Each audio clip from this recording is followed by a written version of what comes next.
Hi friends, আজকে আমি তৈরি করছি গ্যাসের চুলায় নরম তুলতুলে নান রুটির রেসিপি। আশা করছি আমার এই সহজ রেসিপিটি আপনাদের খুবই ভালো লাগবে। আর ভালো লাগলে প্লিজ চ্যানেলটা সাবস্ক্রাইব করে অল অপশন সিলেক্ট করে আমার পাশে থাকবেন। তো চলুন এখন আমি মূল উপকরণে যাচ্ছি, কিভাবে নান রুটি তৈরি করি সেই রেসিপিটি দেখিয়ে দিচ্ছি। নান রুটি তৈরি করার জন্য আমি এখানে বলে নিয়ে নিচ্ছি প্রায় 3 কাপের মতো ময়দা। আপনারা চাইলে কিন্তু এখানে আটা দিয়েও তৈরি করে নিতে পারেন। এরপর আমি দিয়ে দিলাম পরিমাণ মতো লবণ। দিয়ে দিচ্ছি আমি এখানে 1 চা চামচ ইস্ট।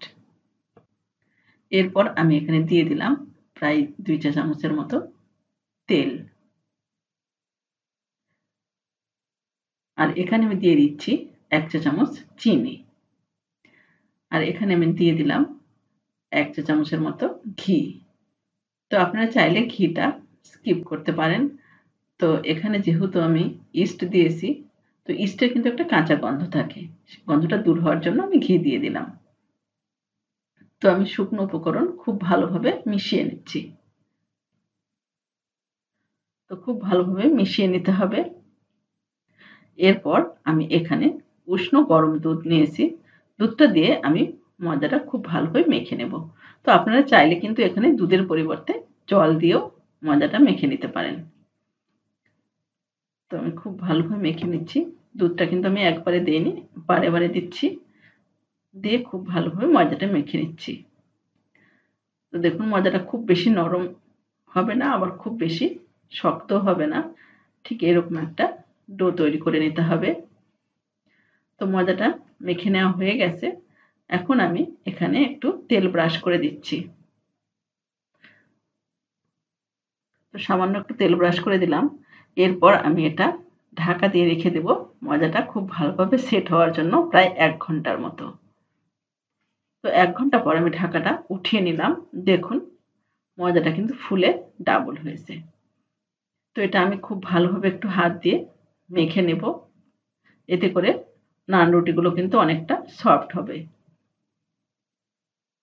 এরপর একটা দেখুন লেচি কেটে নিচ্ছি রুটিগুলো একটু তৈরি করার জন্য। রুটিগুলো কিন্তু একটু মোটা হয়, এজন্য একটু লেচিগুলো একটু বড় বড় হয়েছে।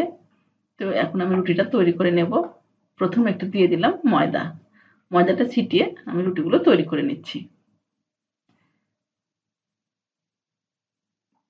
তো রুটিটা কিন্তু ঠিক এরকম মোটা হবে। তো রুটি তৈরি করা হয়ে গেছে। এখন রুটিগুলো সেঁকে নিতে হবে। তো আমি এখানে একটা কড়াইয়ে রুটিগুলো দিয়ে দিচ্ছি। রুটিটা এক পাশ আমি প্রায় মিডিয়াম হিটে প্রায় 1 মিনিটের উপর ভেজে নেওয়ার পর অপর পাশটাও এইভাবে ভেজে নেব। দেখুন রুটিগুলো যখন একটু ফুলে উঠবে, একটু চেপে ধরলে কিন্তু পুরো রুটিটা সুন্দরভাবে ফুলে উঠবে। তো পুরো রুটি কিন্তু ঠিক এইভাবে একটু চেপে চেপে খুব ভালোভাবে ভেজে নিতে হবে। দেখুন এতে করে রুটিগুলো কিন্তু ভেতরে অনেকটা সফট হবে। তো 2 থেকে 3 মিনিটের মতো ঠিক এইভাবে ভেজে নেওয়ার পর আমার নান রুটিটা কিন্তু রেডি। তো পরের রুটিগুলো ঠিক এইভাবে ভেজে নিচ্ছি। তো আমার কিন্তু নান রুটিগুলো সব ভেজে নেওয়া হয়ে গেছে। আশা করছি আমার এই সহজ রেসিপিটি আপনাদের খুব ভালো লেগেছে। আর ভালো লাগলে প্লিজ লাইক, কমেন্ট এবং শেয়ার করবেন। তো আজ এ পর্যন্তই। ভালো থাকবেন এবং সুস্থ থাকবেন।